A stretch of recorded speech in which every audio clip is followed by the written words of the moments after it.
কংগ্ৰেছ চৰকাৰ আহিলে বন্ধ হ'ব অৰুণোদয় আঁচনি।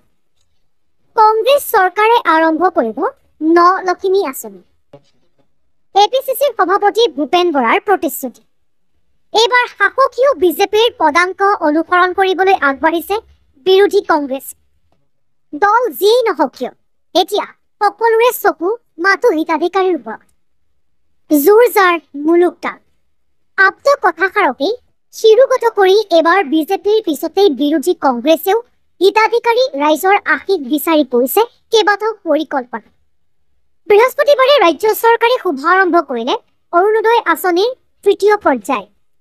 দিছপুৰৰ লোকসেৱা ভৱনত মুখ্যমন্ত্ৰী হিমন্ত বিশ্ব শৰ্মাই অৰুণোদয় 3.0 শুভাৰম্ভ কৰাৰ সময়তে বিজেপি চৰকাৰক প্ৰত্যাহ্বান জনাই প্ৰদেশ কংগ্ৰেছৰ সভাপতি ভূপেন বৰাৰ প্ৰতিশ্ৰুতি। 2026ত অসমত গঠন হ'ব কংগ্ৰেছ চৰকাৰ।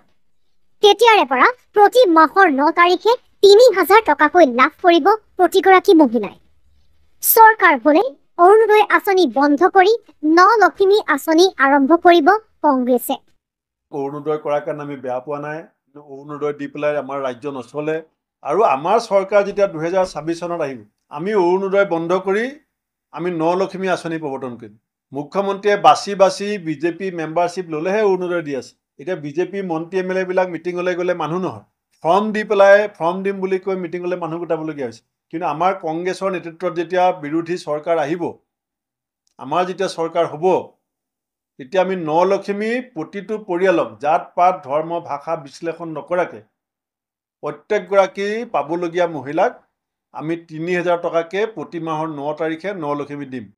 হয়, বিজেপি চৰকাৰৰ মাহে 1250 টকাৰ পৰিৱৰ্তে কংগ্ৰেছ চৰকাৰত মাহে 3,000 টকা দিয়াৰ প্ৰতিশ্ৰুতি। ইফালে ভূপেন বৰাৰ এই ঘোষণাক প্ৰত্যক্ষ কৰি মন্ত্ৰী পীযুষ হাজৰিকাই ক'লে কংগ্ৰেছে সপোনতহে অৰুণোদয় আঁচনি বন্ধ কৰিব পাৰিব। প্ৰথম কথাটো হয়, কংগ্ৰেছৰ যদি তেখেতলোকে সপোনৰ চৰকাৰখন যদি হয়, মই নাভাবোঁ কংগ্ৰেছৰ চৰকাৰ হ'ব। তেখেতলোকৰ সপোনৰ চৰকাৰখনততো ডেফিনেটলি অৰুণোদয় বন্ধ কৰিব, বেলেগটো কৰিব নোৱাৰে। গতিকে তেখেতলোকে সপোনত চৰকাৰ বনাব, আমি পুনৰ দিঠকত চৰকাৰ বনাম।